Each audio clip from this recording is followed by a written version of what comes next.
Ninadubuka kama hivi nakuja ndikuya ula mpoli ndawede. Hata nyasi zinapokuja zinapita pita, unaona kama watu wanakushangilia kwa kitendo cha kimaarufu unachokifanya cha uchini.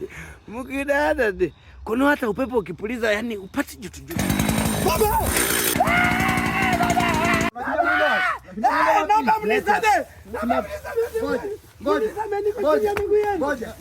Dogo. Ndio. Mkuu wa mkoa wa Iringa ndio pamoja na Pete Mazingira Foundation ndio kila siku anatoa elimu tutunze mazingira pamoja na matumizi ya nishati safi. Ndio. Ili angalau siku moja tuje tushike nafasi ya kwanza katika usafi. Hii naelewa.